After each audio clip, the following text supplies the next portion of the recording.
بسم اللہ الرحمن الرحیم۔ عموماً رمضان المبارک کا مہینہ جب آتا ہے تو الحمدللہ ہم سب مسلمان بڑے جوش و جذبے کے ساتھ ٹوٹی پھوٹی عبادتیں شروع کرتے ہیں اور بہت اہتمام کرتے ہیں۔ اس میں تمام اعمال جو ہوتے ہیں رمضان المبارک کے، ان تمام اعمال کے اندر ہم اپنے طور پر بڑھ چڑھ کر حصہ لیتے ہیں۔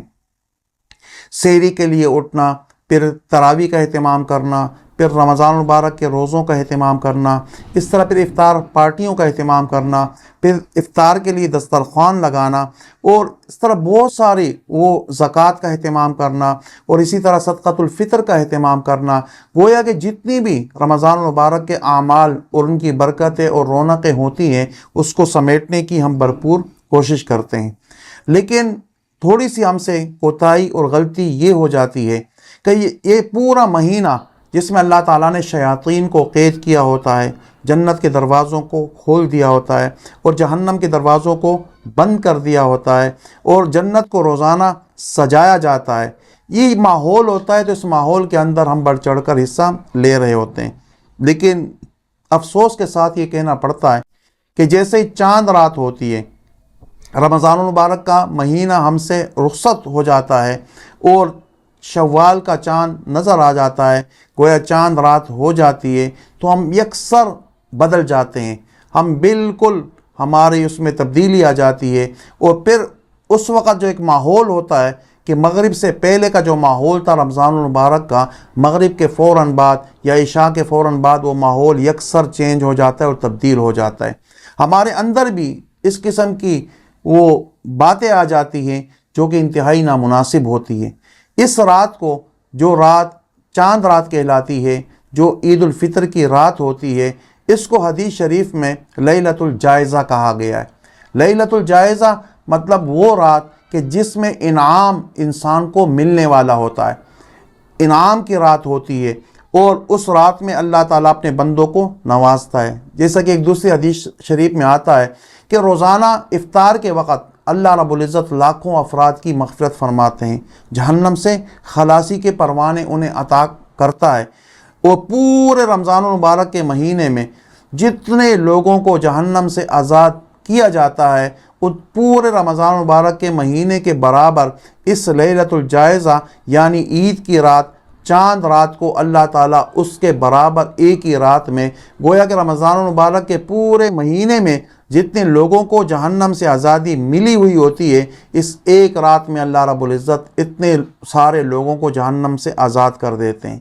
لیکن ہمارے ہاں کیا ہوتا ہے، ہم جیسے ہی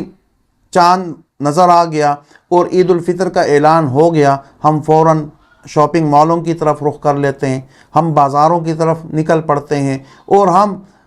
موسیقی اور فحاشی اور یعنی اس طرح کے ایک ماحول بن جاتا ہے کہ صاف نظر آ جاتا ہے کہ شیاطین جو قید تھے اب وہ شیاطین نمودار ہو گئے، وہ آزاد ہو گئے، اور ان کی حرکتیں ہمارے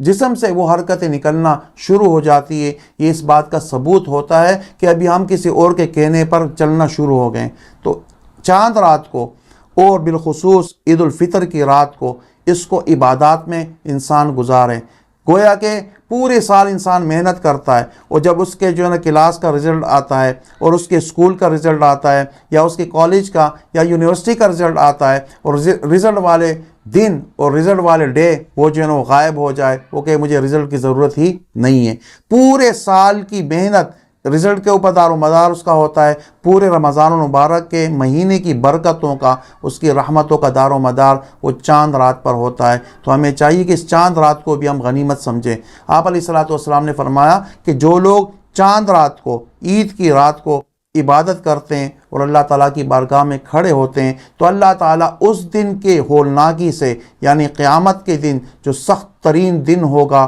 اور ہولناکی والا دن ہوگا، اس دن اس انسان کو اللہ تعالیٰ اس ہولناکی سے، اس گھبراہٹ سے اور اس خوف سے اللہ تعالیٰ نجات دلائیں گے۔ تو ہمیں چاہیے کہ جہاں پورے رمضان المبارک ہم نے ایک بہت بڑی محنت کی ہوئی ہوتی ہے، ایسا نہ ہو کہ رمضان المبارک کے گزرنے کے ساتھ ہی